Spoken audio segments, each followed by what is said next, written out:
इस वर्ष महाशिवरात्रि पर हमारी कथा हुई बागेश्वर धाम में, और महाराज वहां जब कथा हुई तो मैं एक दिन सुबह मंगला आरती दर्शन करने गया बालाजी के, हनुमान जी के। तो जैसे ही मैं सुबह सुबह जब वहां मंगला हो रही थी तो मंगला में महाराज इतने प्रेत आए,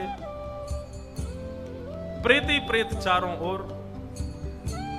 अब जैसे ही मैं मंगला करके परिक्रमा करने के लिए हनुमान जी की बाहर निकला, वो प्रेत सब बांध उनको एक बैरिकेटिंग में रखा हुआ था, सब बैरिकेड्स में थे।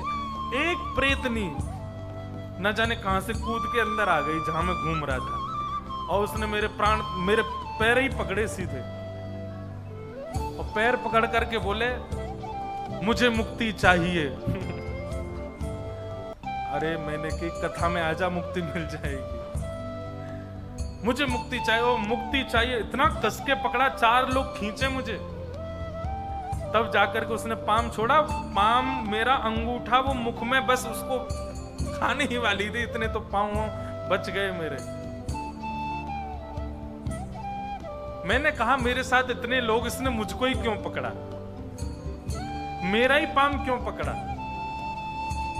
तब बात समझ में आई कि हम भागवत के वक्ता बन के कथा सुना रहे हैं ना। प्रेतों को भी पता होता है कि हमारी मुक्ति कहां से होने वाली है। प्रेतों को ये कोई हम अपनी महिमा नहीं गा रहे, कहीं पता चले आप अपने घर के प्रेत जिनमें आ रहे हो उनको फोन कर दो, आ जाओ पंढरपुर। भाई ये सब काम नहीं है हमारे, ये भागवत जी की महिमा है और इसके व्यास मंच पर बैठने की महिमा है। ये ब्राह्मण देवता जो यहां बैठ करके पाठ कर रहे हैं, इनकी महिमा जानिए। भागवत जी सामान्य नहीं है, साधारण नहीं है भागवत जी। प्रेत व्यक्ति क्यों बनता है? अपने 100 वर्ष की आयु में गलत कार्य करने की वजह से बनता है। भागवत जी पहले ही मना कर रही है, मत करो मत करो मत करो मत करो, ये गलत कार्य हैं, ये सब नहीं करने चाहिए, तुम प्रेत योनि में चले जाओगे। उसके बाद व्यक्ति प्रेत बन जाता है, उसको कोई स्वीकार नहीं। आपको पता है प्रेत कब बनता है व्यक्ति? जब उसको नरक में भी जगह नहीं मिलती, तब प्रेत बनता है। मतलब सारे लोकों में कहीं ना कहीं स्थान मिलता है। कोई शिवलोक चला जाता है, कोई ब्रह्मलोक चला जाता है, कोई विष्णु लोक जाता है, कोई गोलोक जाता है, कोई कहीं जाता है, और सबसे गिरता गिरता गिरता गिरता गिरता जो पापी लोग होते हैं वो नरक में जाते हैं। नरक भी बहुत प्रकार के होते हैं, उनमें जाते हैं, उनमें भी किसी को स्थान नहीं मिलता तो वो पृथ्वी पर ही प्रेत बन जाता है। सोचो, उस प्रेत को मुक्ति प्रदान करती हैं भागवत जी। उस प्रेत को जिसके लिए सबने द्वार बंद कर दिए, उसको केवल भागवत जी की सप्ताह कथा, 7 दिन बहुत दूर की बात है। पहले दिन व्यास मंच पर बैठ करके व्यास जी और 5 ब्राह्मण बैठ करके सस्वर भागवत जी का पाठ करते हैं, और व्यास जी जैसे ही भागवत का श्लोक गाते हैं, वो प्रेत कहीं भी होगी वहीं से मुक्त होकर के भगवत धाम चली जाती है। ऐसी भागवत जी की महिमा है, साधारण नहीं है भागवत की कथा। आजकल भागवत की कथा को कोई भी गा देता है, कोई भी बोल रहा है, कुछ भी बोल रहा है भागवत के मंच से।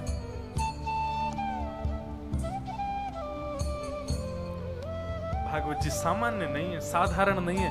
भक्ति प्रदान करती हैं, प्रेम प्रदान करती हैं, ज्ञान प्रदान करती हैं, वैराग्य प्रदान करती हैं, और सब छोड़ो मुक्ति प्रदान करती हैं भागवत जी। नामदेव जी, तुकाराम जी, भक्तिमती मीराबाई, तुलसीदास, सबने भागवत का आश्रय लिया, और भागवत जी के आश्रय से ही सबके चित्त में भक्ति आई है। ऐसी भागवत की कथा। कभी कभी तो इतना सौभाग्य लगता है अपने ऊपर कि ठाकुर जी ने संसार में भेजा, भगवान की दया से अपनी सेवा के लिए भेजा, अपनी कथा सुनाने के लिए भेजा। सूर्य नारायण भगवान कहते हैं, हे गोकर्ण, तुम चिंता मत करो, तुम्हारा भाई धुंधुकारी गया श्राद्ध से मुक्त नहीं हुआ तो उसके लिए दूसरा उपाय है। क्या? श्रीमद् भागवतान मुक्ति सप्ताहम वाचनम कुरु इति सूर्य वच सर्वै धर्म रूपम तु विश्वता। सूर्य नारायण कहते हैं भागवत की कथा करो। तब गोकर्ण जी महाराज ने भागवत की कथा की, और उस भागवत की कथा में एक ग्रंथि थी, उसके सप्त ग्रंथियां 7 दिन में फट गईं, और उसी में विराजमान धुंधुकारी प्रेत, जो कि महाप्रेत बन चुका था, वही दिव्य स्वरूप धारण करके बाहर आ गया और विमान में बैठ करके व्यास मंच को प्रणाम करता हुआ भगवत धाम को प्रस्थान कर गया। गोकर्ण जी महाराज ने विष्णु दूतों से पूछा, कथा तो इतने सारे लोगों ने सुनी, मुक्ति केवल एक की क्यों हुई? सबकी मुक्ति हो जानी चाहिए। विष्णु दूतों ने बहुत सुंदर उत्तर दिया कि श्रवणस्य विभेदेन फल भेदोत्र संस्थितः, श्रवणं तु कृतं सर्वैः न तथा मननं कृतं। बहुत अच्छी बात बोले, श्रवण में भेद आया है, मतलब बोले जितने लोग कथा में बैठे हैं केवल सुन रहे हैं, सुनी हुई बात को मनन नहीं कर रहे। व्यास जी ने कथा में कहा कि किसी से ईर्ष्या नहीं करनी चाहिए। व्यक्ति सामने बैठ के सुन रहा है, सर भी ला रहा है, सही कह रहे हैं, ईर्ष्या नहीं करनी चाहिए। आधा घंटा बाद ही कुछ ऐसा हो गया, उसको देख करके तुरंत उसके प्रति ईर्ष्या भाव आ गया। ठाकुर जी बड़े पता कैसे हैं, इंस्टेंट टीचर हैं हमारे ठाकुर जी।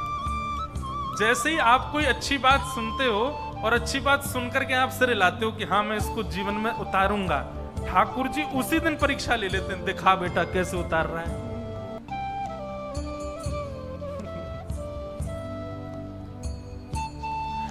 एक ऋषिकेश में अभी 4 दिन की अकिंचन चल रही थी हमारी, वहां एक ऐसा भाव उत्पन्न हुआ अपने आप ही कि ठाकुर जी की हम पर बहुत बड़ी कृपा है कि ठाकुर जी हमारी बातों को सीरियसली लेते नहीं है।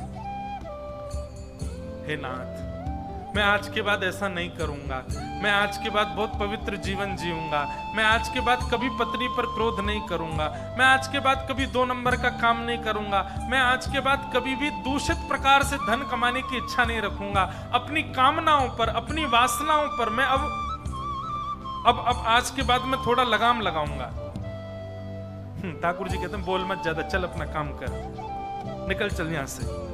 ठाकुर जी हमको सीरियसली लेते नहीं, क्योंकि ठाकुर जी जानते हैं केवल बड़ बोल रहा है। एक परीक्षा यदि मैंने ले ली ना, तुरंत खत्म हो जाना है इसका सब कुछ। नहीं तो आप करके देख लो, कल सुबह जाइएगा पंडरीनाथ भगवान का दर्शन करके और अपने किसी अवगुण को वहीं त्यागने का संकल्प लेके आना। अपना अवगुण सब जानते हैं कि मेरे अंदर अवगुण क्या है, और ये छोटे मोटे अवगुण नहीं। छोटे मोटे अवगुण मतलब डायबिटीज है लेकिन रसगुल्ला खाने का मन होता है, मैं पंडरीनाथ भगवान अब रसगुल्ला, ये छोटे मोटे अवगुण नहीं, कोई बड़ा वाला अवगुण जिसका आपको स्वयं भी लगता है कि ये अच्छा नहीं है मेरे अंदर। चाहे वो काम का हो, चाहे क्रोध का हो, चाहे लोभ का हो, चाहे ईर्ष्या का हो, चाहे द्वेष का हो, कोई भी अपना एक अवगुण लेकर के कल मेरे कैसे जरूर जाइएगा।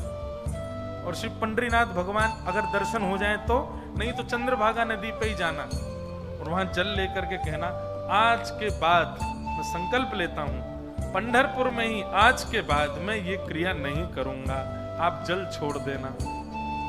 2 घंटा प्रतीक्षा करना, बस 2 घंटे में ही ठाकुर जी परीक्षा लेंगे आपकी। ऐसी सिचुएशन प्रकट करेंगे कि आप जिस नियम को तोड़ने का संकल्प देकर के आए हो वही नियम लागू हो, ऐसी कोई सिचुएशन होगी, फिर देखना आप नहीं बचा पाओगे स्वयं। अच्छा, दोनों अच्छी बात है, बच जाओ तो आपका अच्छा, और नहीं बच पाओ तो ये बात भी प्रमाणित हो जाएगी कि भाई हम कितने पानी में हैं। हम केवल बोलते हैं, करने की हमारी स्थिति नहीं। कल ये जरूर करके देखना आप। और परसों फिर हम सुबह मिलते हैं 11 से 12, आके चुपचाप बताना कान में, सबके सामने नहीं बताना, क्योंकि मुझे पता है कि उत्तर नेगेटिव ही आने वाला है। आपका वो नियम टूट चुका होगा शाम तक तो, और मान लीजिए आपने 1-2 दिन अगर उस नियम पर जबरदस्ती चढ़ करके उस नियम का पालन कर लिया, तीसरे दिन तो टूट ही जाएगा। और नहीं टूटे तो आपको बधाइयां, आपको शुभकामनाएं। ठाकुर जी ने आपके भाव को स्वीकार किया, ठाकुर जी प्रसन्न हो जाएंगे, वाह भाई मान गए तेरे इस नियम को। पर याद रहे वो टूटना ही नहीं चाहिए फिर जीवन पर्यंत। इसलिए ठाकुर जी हमको सीरियसली लेते नहीं ज्यादा, क्योंकि ठाकुर जी को पता केवल बोल रहा है, बड़ बोलता है बस।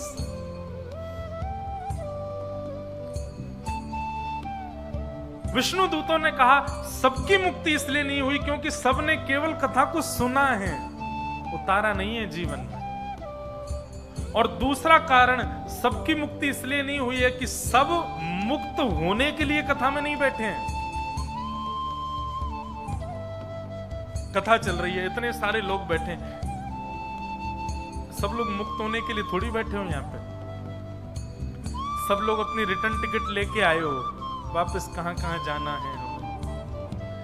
ऐसा तो नहीं सोच के आए थे कि पंढरपुर जाएंगे वहीं रह जाएंगे हमेशा, वहीं विमान आ जाए हमारा चंद्रभागा नदी के तट से टाटा सबको बाय करते हुए निकल जाएंगे। ऐसा तो नहीं सोचा आपने। कहीं ऐसा हो भी गया, विमान आ गया तो आप सब मेरे पीछे पड़ जाओ, व्यास जी इसलिए तो नहीं बुलाया था आपको, यहीं से ही विमान में बैठा तो हम तो कथा सुनने आए थे, कुछ दिन और संसार में रह के क्रियाकलाप करने। तो विमान 2 लोगों के लिए आता है, पहला वो जो सुनकर के मनन करता है अपने जीवन में, और दूसरा वो जो वास्तव में मुक्ति के लिए ही बैठा है। मुझे मुक्त ही होना है, इस कामना से जो बैठा है, विमान आएगा उसके। कितनी बार कथाओं में ऐसा देखा है, 7वें दिन कथा के कई बार अनुभव किया कथाओं में कि कोई माता जी, कोई भैया जी या कोई भी व्यक्ति भगवत धाम प्रस्थान कर जाते हैं बिना किसी कष्ट के। कथा सुनते सुनते उनके अंदर भावना उत्पन्न हो जाती है हमको जाना है, तो विमान आता है।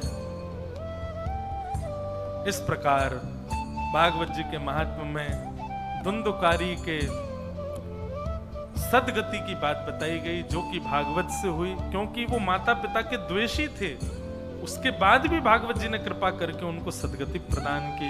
बोलो भागवत महापुराण।